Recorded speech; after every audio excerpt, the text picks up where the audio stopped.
Do you have a smart TV? Do you have one that's running on Android? Okay, you're not secure. The AV professional integrators, they know their craft, but the security of the system is kind of on the back burner. As strange as this sounds, this really has very little to do with the AV integrator, but the AV integrator has to be aware of these things. The only thing that was ever in the press was the big company got hacked. Well, people say to themselves, well, they're going after them, they're not going to touch me. Now, that's kind of wrong. If things were totally cyber secure, as an example, we wouldn't have to worry about people trying to hack systems. Today's episode is brought to you by Chords, makers of award-winning professional-grade connectivity solutions designed by integrators for integrators. If you're listening to this podcast, you already know that reliability is crucial. That's why professionals around the world choose Chords. Born in Australia and trusted in over 50 countries, Chords provides robust, fast and effective HDMI, audio, networking, USB-C and control cabling engineered for residential, commercial and mission-critical applications. With over 20 years of experience and a promise of connectivity assured, every Chords product is tested, certified and backed by expert support. Level up your installs today by visiting chords.com.au. That's KORDZ.com.au. Today's cinema clients expect more, and with Colosseum, you can deliver. Through the company's new Spark program, when a vendor opts in, a dealer can get Colosseum designed cinemas at nearly half price. Spark shares the load between dealer and distributor, cutting your costs and creating stunning immersive designs, including 3D panoramic room tours that drive upgrades and close deals faster. Less wholesale cost, faster sales, Colosseum, the design and documentation wingman you didn't know you needed. Hello and welcome to Master Integrator, the podcast that explores the people, pressures and practical realities shaping the systems integration industry. I'm your host, Paul Skelton. Before we get into today's conversation, a quick thank you to the partners who support this podcast and the wider industry. Chords Australia, helping integrators deliver reliable, standards-driven infrastructure. Colosseum, the design and documentation wingman you didn't know you needed. Connected Magazine, the voice of the Australian AV and smart home industry. And CEDIA, driving education, standards and professionalism globally. Now, a quick story to set the scene. A few months ago, I was talking to an integrator who proudly told me they'd just finished a multi-million-dollar smart home, as so many of you do. It had everything you would expect from a project this size: incredible audio, stunning video, and rock-solid control. But then I asked a simple question. Who's responsible for securing the network?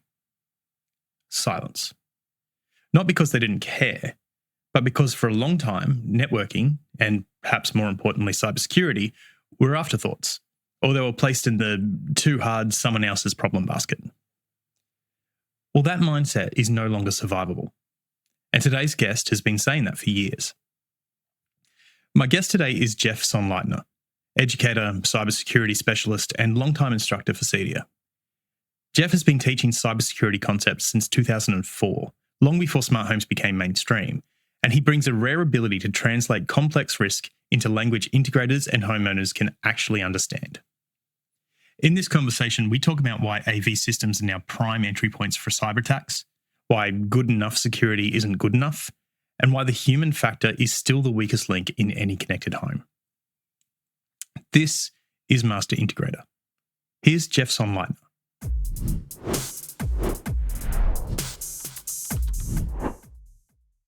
Welcome to the show. For listeners who might not be familiar with the Jeff Sonnleitner story, fill us in. Let us know where you come from, how you started in the industry, and what brought you to this point today. All right. Well, I'm originally from the Midwest in Wisconsin and taught at a technical college. There I'm going on 25, almost 26 years. Retired 5 years ago and packed up lock, stock, and barrel and moved from Wisconsin to the Tampa Bay area in Florida. And have been still teaching for them, doing their online and or hybrid classes. Hard for me to walk away from a position like that, and because I love the interaction with the students.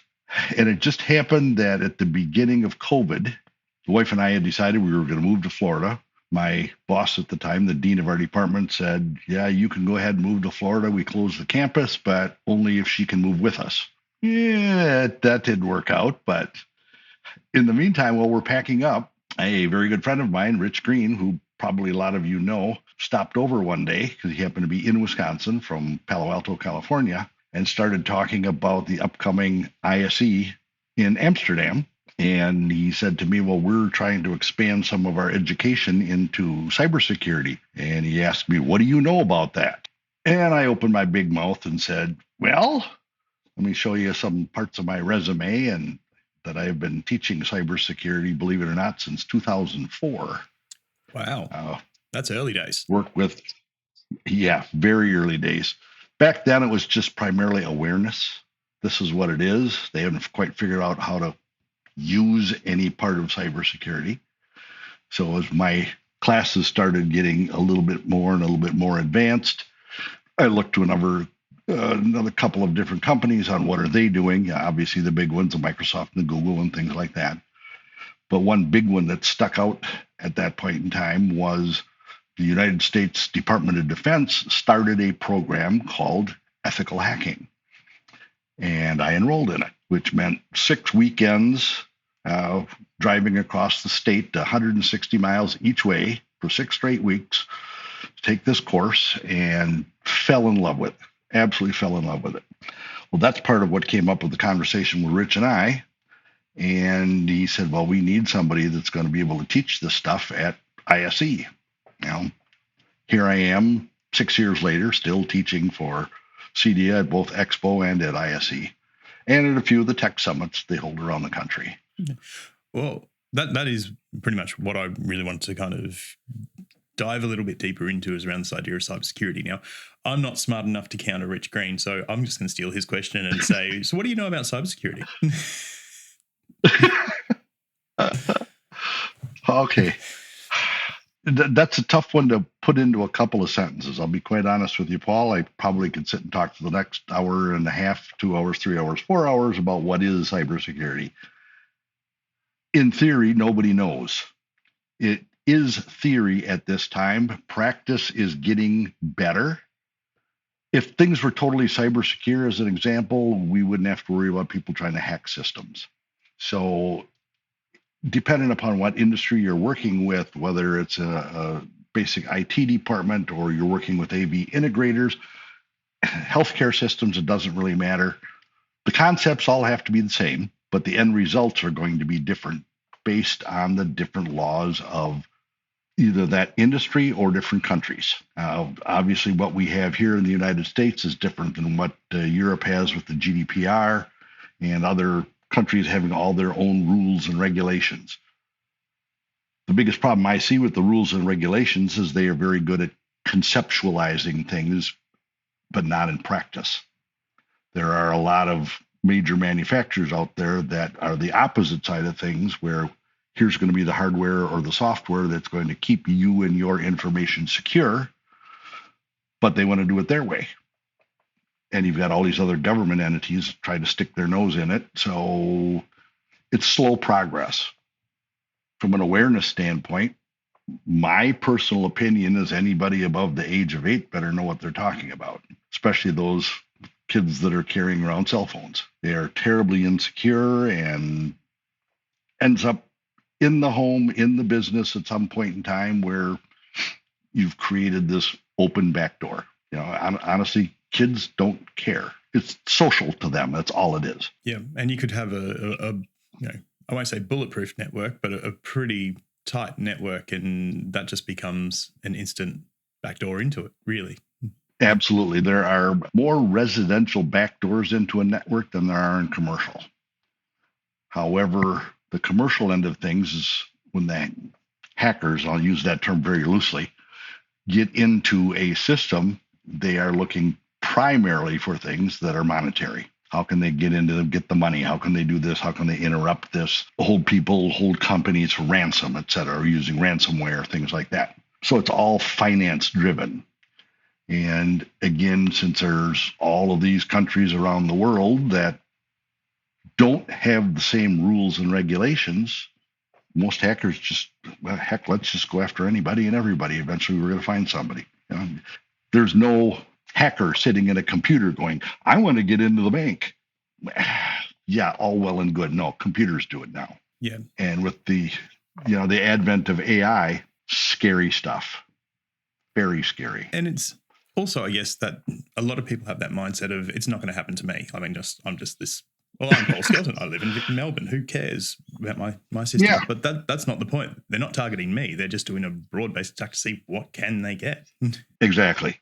Excuse me, I'm going to pull something up here, which I think to me is fascinating. I keep this on my phone. I have a network in my house. Okay. I've got I can only do it in square foot. I don't know what it is in square meters. About a 1,200 square foot home, 2 bedrooms, so forth.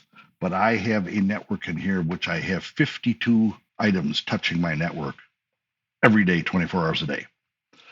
And people think I'm absolutely nuts. I'm not. Yeah, all right, a little bit. I have a complete smart home. All my lights and everything is all smart to a point.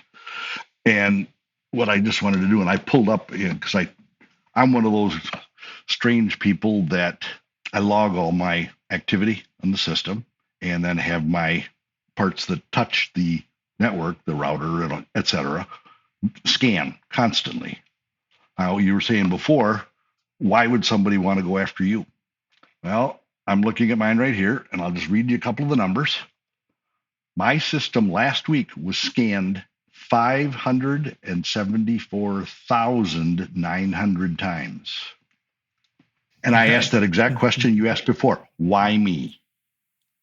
Okay. Comparatively, I'm not a big shot CEO at a tech company. So why 575,000 times would they go after my network? Yeah, it really comes down to because they can. Yeah. And I just in my little neighborhood here, of course, everybody's on the internet. You know that. I'm that kind of weird, odd end I'm going to really watch what's going on because that's my background. But what about my little neighbor lady across the street who's 80 years old, who spends her life on Facebook? She isn't protected at all. That kind of stuff worries me. Now, when we're starting to get into things like the audio visual, the AV professional integrators, I have found, at least the ones I've talked to, and I can't say it's going to be everybody, that they know their craft. They know how to install a fantastic AV system, how to fine tune it, how to have, perfect sound, perfect video, things like that. But the security of the system is kind of on the back burner.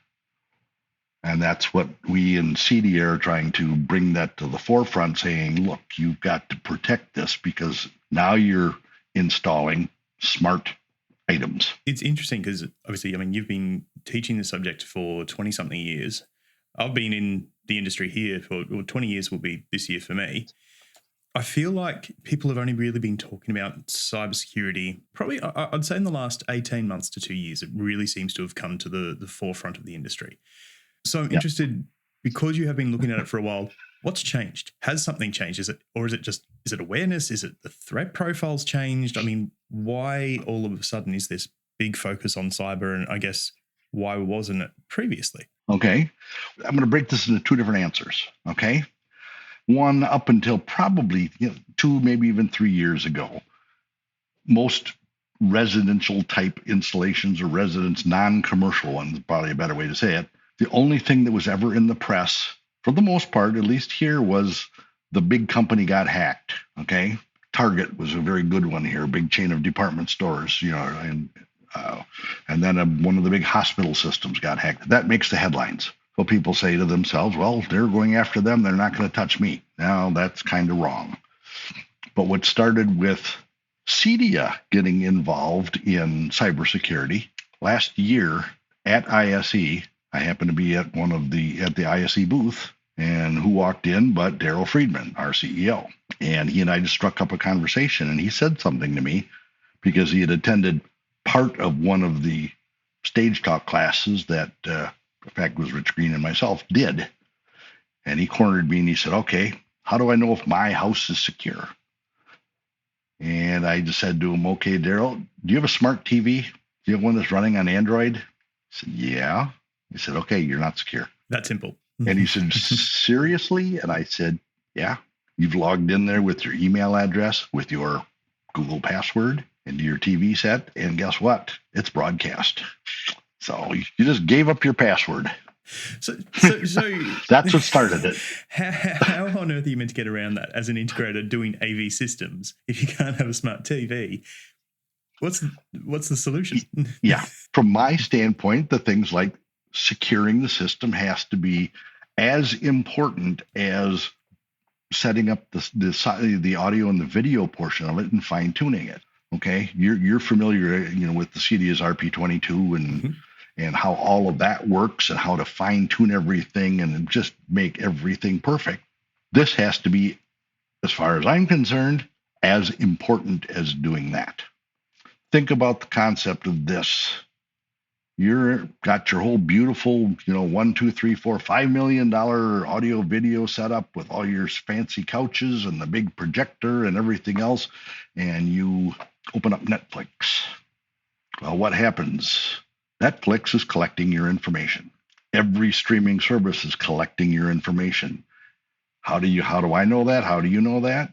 It's called the "we recommend this" line of shows that come up. Maybe you'd be interested in this one. Well, sure, they're following your pattern. They're looking at what you're watching. They're looking at the time of day. They're everything. And they're making recommendations so they can make money. Theoretically, that's about it. That's the craziest way.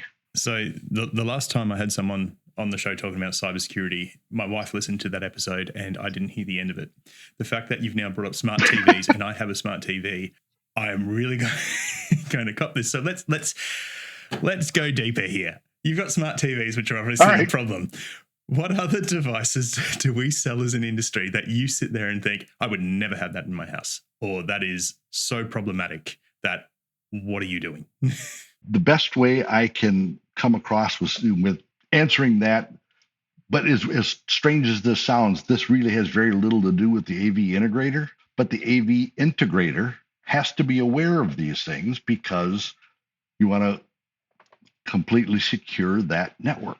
And believe it or not, the number 2 thing that gets hacked in residential homes is a smart thermometer. Okay. Your Ecobee or the Google Nest or whatever ones that they have. That's the second most hacked one, believe it or not. Is it just where do you set up security on a thermostat?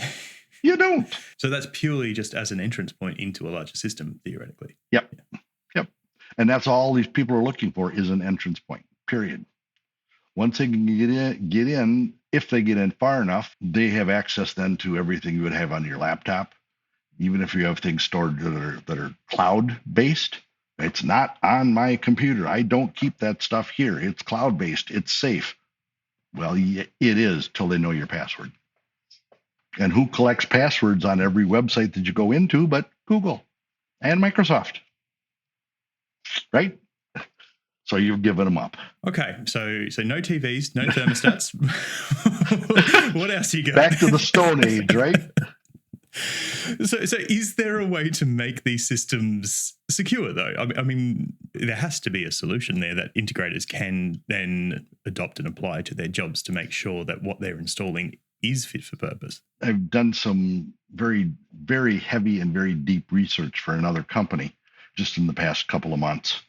And I guess to answer that part of it is the way that your network is constructed. Okay, even though most, I'm going to guess at this because just about everyone that I've run into, they're smart homes, etc. Starting off everything from just little light switches to light bulbs, everything else, they all run it on Wi-Fi, which is semi-secure. Integrators, as an example, when they're putting in big systems, audio, video rooms, again, whatever the case may be, hardwiring is considerably more secure. Okay, like my little setup over here, my TV and my sound around, my surround sound system, things like that. The only part of it that I have that's Wi-Fi on there is one satellite speaker that sits outside that only gets turned on when I'm sitting next to it. Everything else is hardwired, even though they're Wi-Fi compatible. I stop them at the router at that point in time. Okay, if that's nice and secure, they're not going to get past that. So they can't get into my smart TV, my sound system, etc.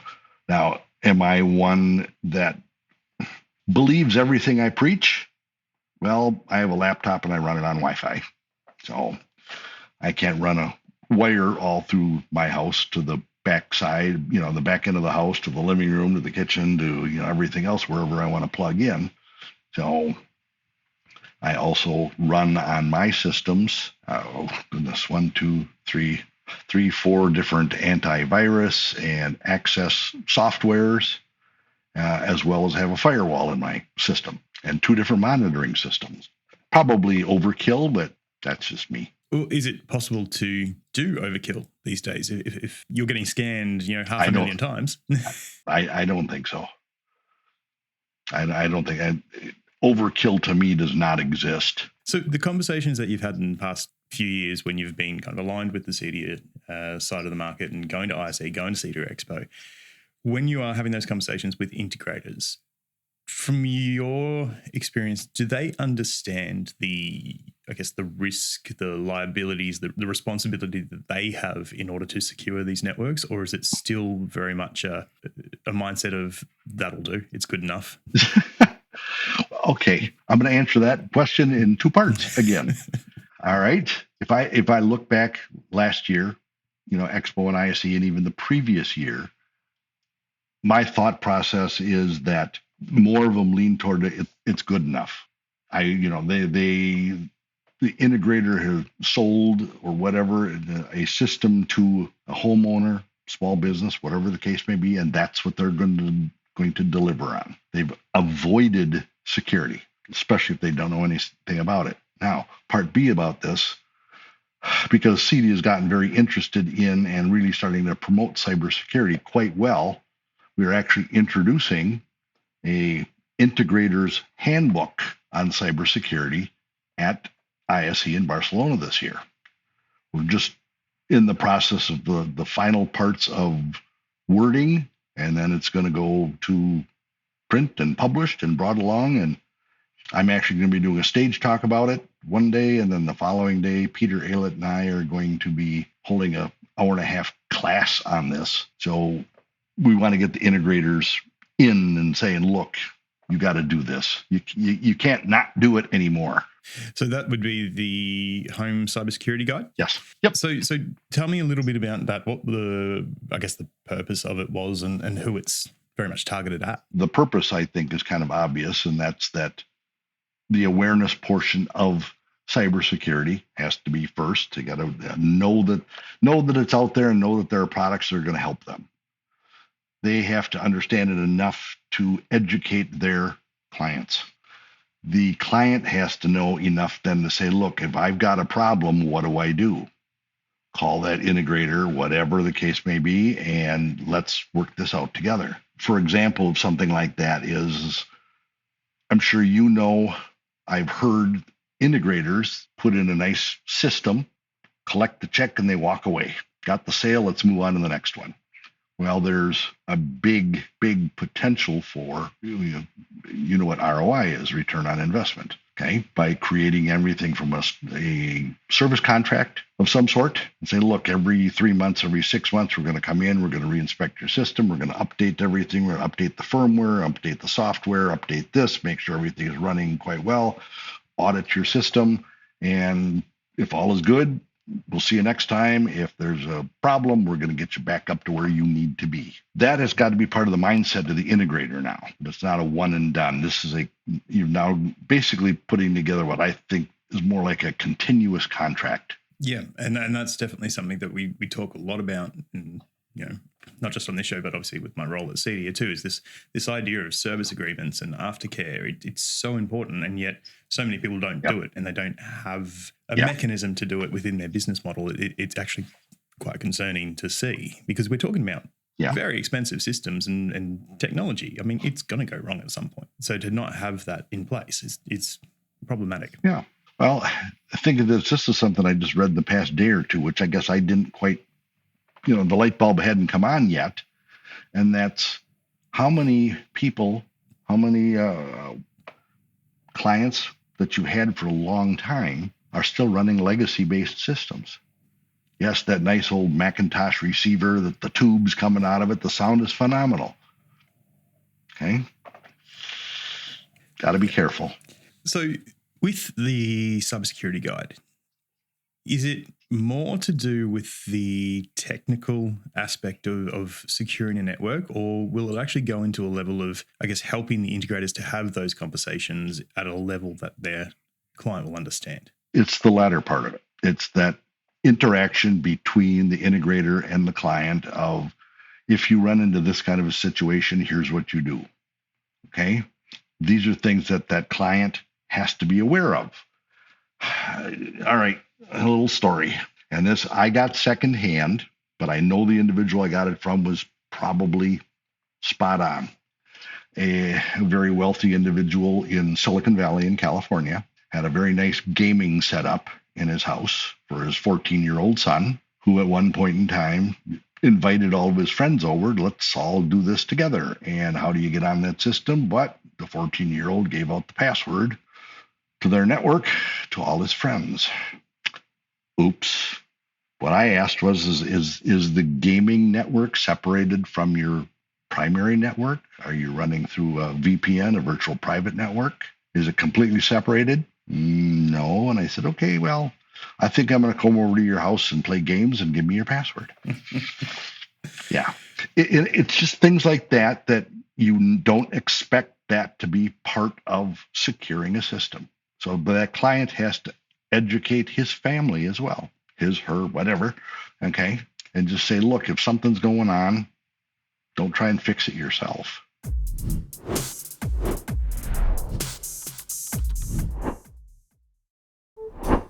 For more than 20 years, Connected Magazine has been the leading voice for the Australian AV and custom integration industry.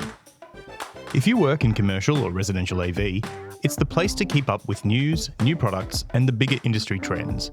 Check out the magazine or visit connectedmag.com.au. To find out more, follow the link in this episode's description or simply chat with the team next time you see them at a local trade show.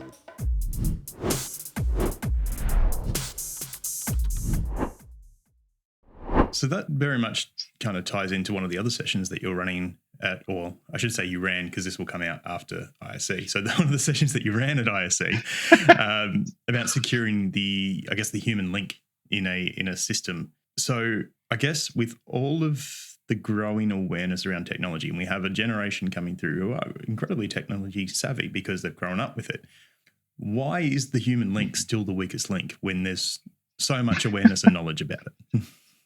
I personally think that the human side of things is, if I don't screw it up, nothing bad is going to happen. The unfortunate part is we're now entering into this day and age of artificial intelligence that is, in the next 2 to 3 to 4 to even 5 years, AI is going to change the way we do everything. Absolutely everything. And whether it's connected to AV or not, in every industry, it's going to affect it somehow, some way. Part 2 of that is, and this is coming probably quicker than they had expected, is when true quantum computing becomes available. Now the nasties, the hackers, whatever, but using a combination of both of those things, AI and the speed of quantum computing, that scares the living daylights out of me. I mean, I got gray hair now. I will be completely gray when that happens. Okay, that scares me to no end. Machines are now writing the code to get into systems, and they have, with the speed of a quantum system, they can try it, see if it works. If it doesn't, they know how to change the code. Let's do it again and do it again. And maybe how many million times an hour can they go after a particular system? So how's mind-boggling. How is an integrator meant to compete with that? It's going to be very tough to do. Now, what you're seeing, though, is you're starting to see a lot of the manufacturers in the audio video equipment are integrating AI into their systems.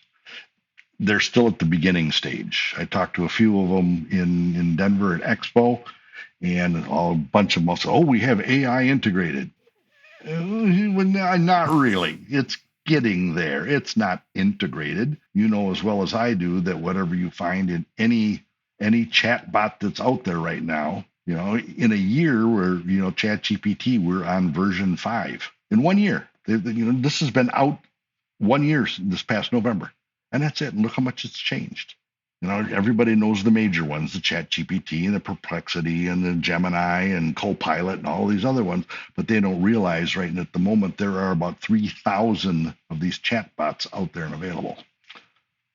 Who's keeping up with all that stuff? And that then becomes a logistical nightmare for someone who is integrating these systems. And yeah, it just kind of, it sounds a little doom and gloomy. Mm-hmm. Is there an upside? I look at it and say, yes, there is an upside. It's also forcing a lot of the manufacturers of I call them protective systems, the companies that make, routers and firewalls, both hardware and software, and the way that the basic part of your computer network is set up, it's forcing them to keep up with the times. The major companies, the big ones that are out there, everything from, Cisco and Fortinet and Palo Alto Networks and Checkpoint and et cetera, you can see them getting better and better. Now, bring this right back to that integrator and saying, look, okay, and I'll just pick on Cisco as an example. They do an update. And if they're anything like Microsoft or some of the other ones, they update things on a weekly basis. What are you as an integrator going to do? Let's see, I'm only supposed to come in there once every 6 months, but they upgraded last week, and that's 4 months from now. Now what do I do? So there's going to be very quickly a point in time where you as the integrator can automate all those things, and AI is going to help you do it. But at the current time, it's still a problem. Yeah, it's still knock on the door and come in, and I'm going to update your firmware and update your software and update this, and as often as necessary. Most people know how to do a Microsoft operating systems, a Windows systems update. Okay? If they're smart when it's set up, you get the little pop-up that says it's time for an update. So hopefully they can do those. So, do you think part of this is potentially that integrators, let's call it integrators as a species, are quite they're quite quick to adopt new technologies, not necessarily looking into the full security implications. Mm-hmm. Do you think that plays a role in this, that they want to have the latest technology without necessarily understanding the full impact of it?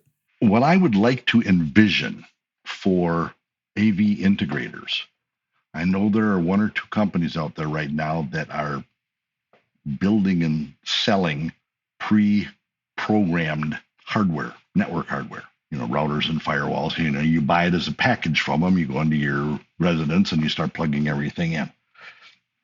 To me, there needs to be a lot more of that. But you have to ask yourself is who is going to take care of updates, upgrades, all the things that need to be done with the system. I liken it to, look, how often you get your oil changed in your car. If you don't do it, well, the car will still run, but at some point in time, it's not gonna. And that's the exact same thing that's going to happen with your AV system. And here at some point in time, it's going to stop. So are there things or specifications or something like that integrators should be looking at when they are implementing cybersecurity systems? Are there things that would actually help them to make sure they're picking the right solutions? I think, that has to be approached a couple of different ways. And I look at it from the standpoint of, is it a brand new installation and you are, as an integrator, bringing in everything? Or are you modifying an existing one? The modifying of an existing one is probably a tougher sell because that client I've already paid for that once. Why do I need another one? Type of an attitude, which is entirely possible. And then, as an example, if you're very, very good at setting up and configuring a Cisco firewall, they're not the exact same thing as doing a Palo Alto Networks firewall. Now you have to learn a whole new operating system. Can you do that? And then there may be a third one or a fourth one. Integrators don't have the time to do that. People that work in IT departments don't have time to do that. So they have to rely on third party somewhere out there, and that's going to be, the big companies that pre-configure these things. Say, what do you recommend? What do I do? Do I yank out what's here? Do we start over brand new? Help me. Does that always apply to integrators though? Because if they're doing a custom solution and they're turning to the big companies for something that's pre-programmed, will that work, or will there still need to be an element of customization involved? To me, there always has to be an element of customization. Every client that you're going to go into, whether it's residential or commercial, is going to be different. I mean, just on my block here, there's 10 homes, and I think there's 4 different internet providers. So right there, everything is different, right from the plug that's coming into your house. Eventually, an integrator is going to have some sort of an agreement with or employ somebody that kind of is from the IT network side of technology and not necessarily the AV integration part of the society. I can see they're out there, they're chomping at the bit, but the integrator still hasn't got to that point saying, okay, do I really need to know this stuff? Is this really going to happen? Yeah, it's going to. So if there is someone listening to this and they're thinking, oh shit, I need to get on top of this, are there particular skills that they should start with, or qualifications or certifications or programs that you know of that sit there and give them a really strong fundamental or foundational knowledge?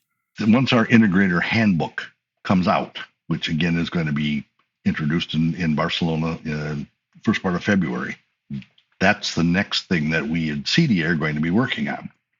It start by integrating what we think to be the important concepts into the RNS certification, residential networking, with a long-term goal of 3 to 5 years of having cybersecurity as a CEDIA certification.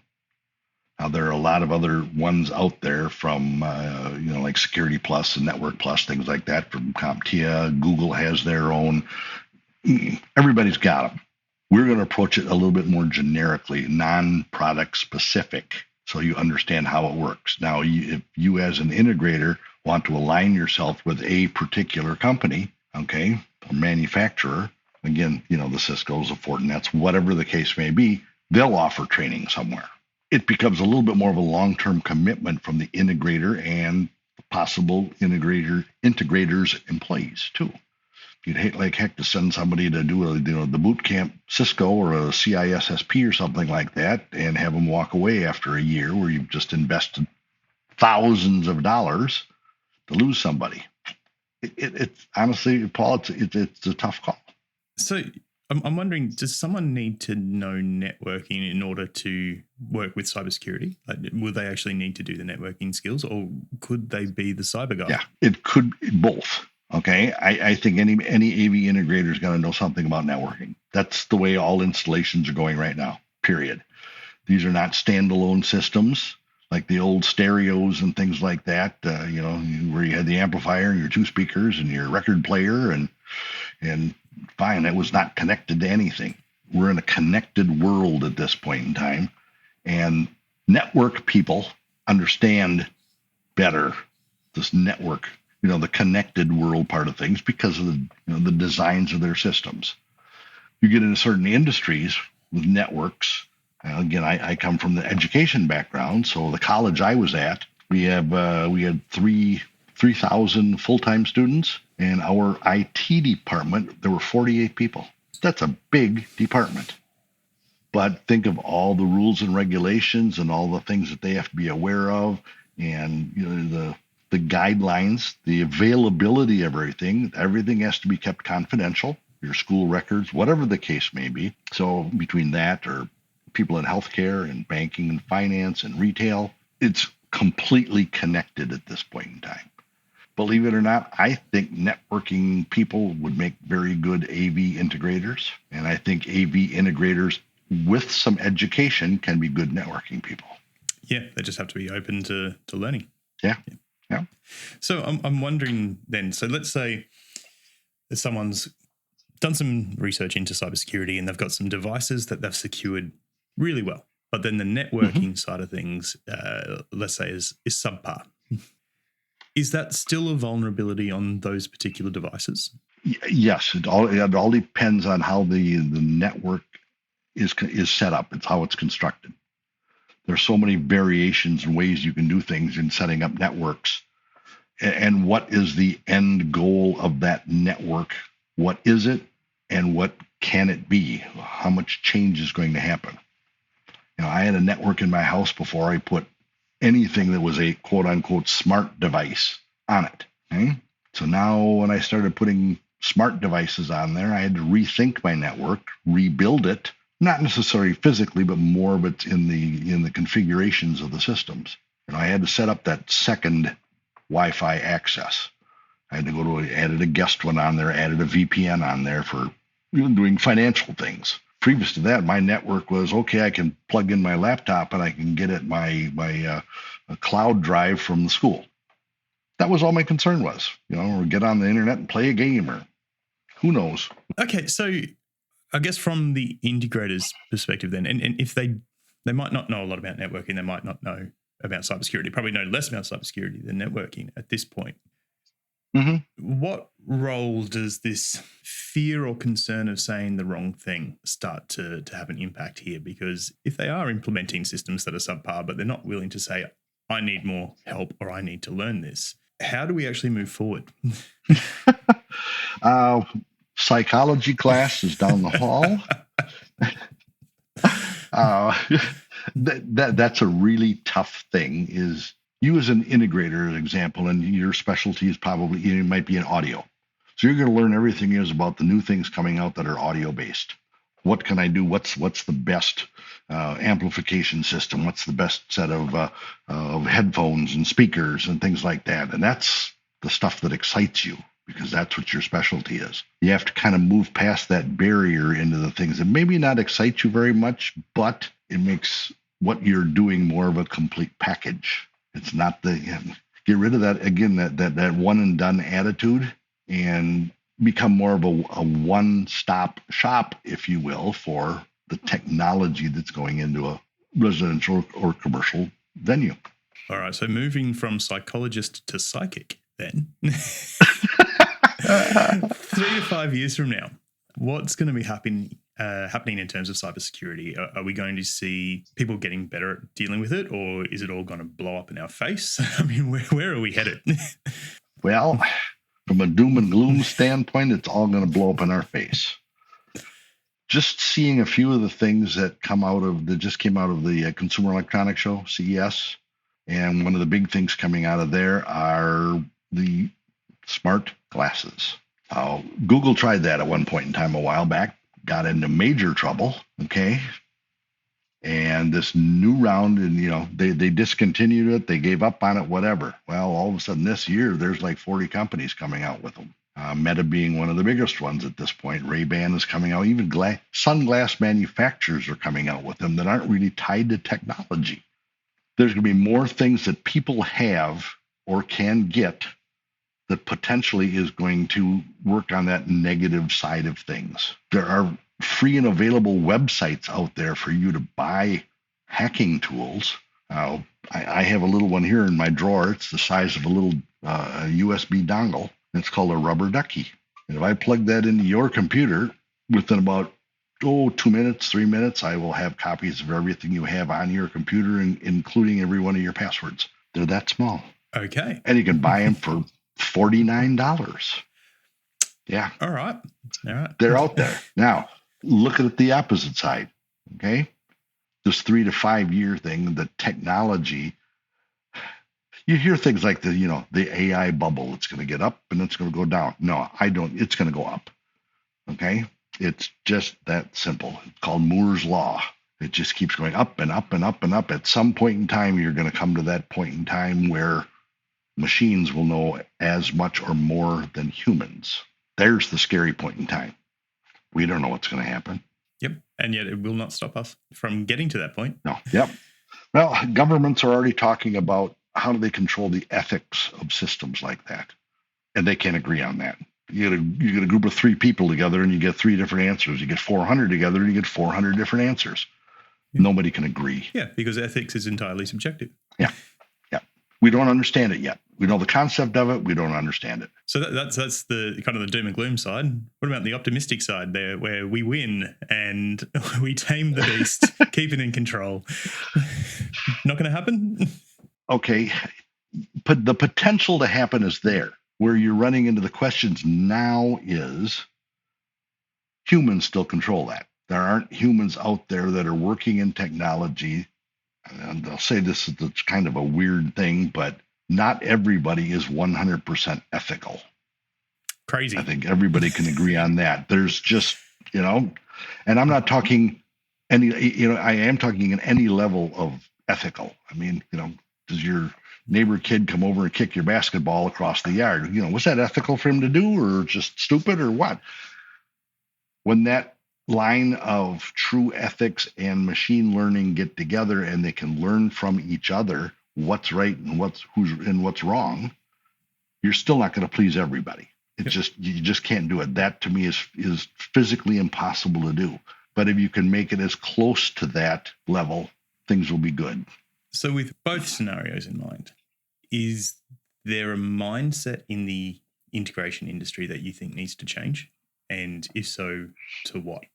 From the integrators that I've talked to or the ones that I've worked with, I haven't seen a problem. I'm honestly going to say that most of the integrators that I've worked with they're on the up and up.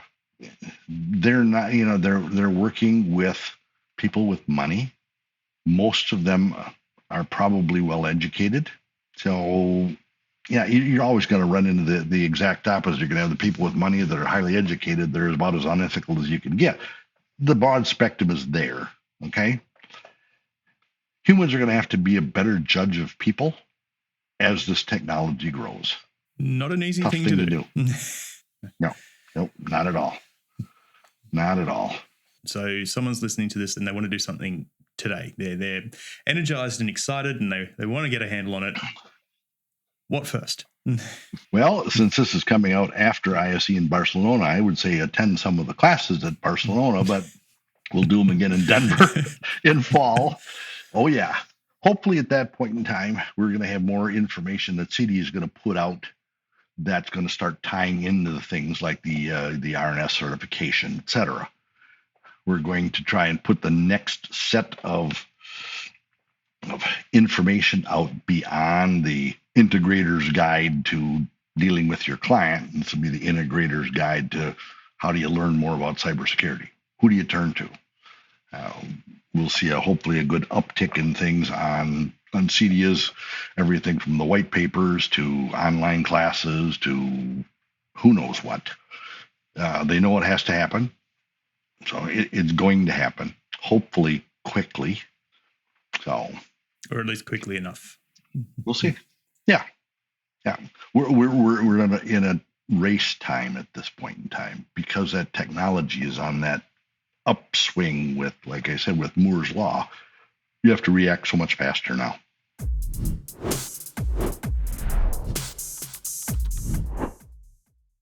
A huge thanks to Jeff Sonnleitner for joining me on the podcast today. And we've covered a lot in this episode, from networks and smart devices to human behavior and AI. But the big takeaway is simple. Cybersecurity is no longer optional for integrators. It's part of the job. And this conversation isn't finished. Jeff will be back on Master Integrator to talk about the next wave of disruption already heading towards our homes. And that's robotics. What happens when machines don't just connect to our networks, but move through our living spaces? Where does privacy end and risk begin? That's a conversation you won't want to miss. Before we wrap up, a final thank you to the partners who support this podcast and the industry: Courts Australia, Coliseum, Connected Magazine, and CEDIA. Hi folks, Paul here, just with a quick update. The response so far to the podcast has been overwhelming, and as a result, Master Integrator is growing. So now we're inviting the global community to help shape what comes next. What began in Australia is evolving into a shared editorial podcast platform built around real voices from real markets. As a result, we're now looking for volunteer co-hosts outside of Australia, including those based in Asia, Africa, Latin America, the Middle East, Southeast Asia, Europe, and Canada. Wherever the smart home technology industry is growing and needs a platform to tell its stories. Now, this isn't necessarily about building a personal profile. It's about representing your local community, sharing practical, lived experience, and helping connect integrators across borders. If you care about the future of this industry and want to contribute, I'd love to hear from you. Email me at info@masterintegrator.com.au. Thanks again for your support.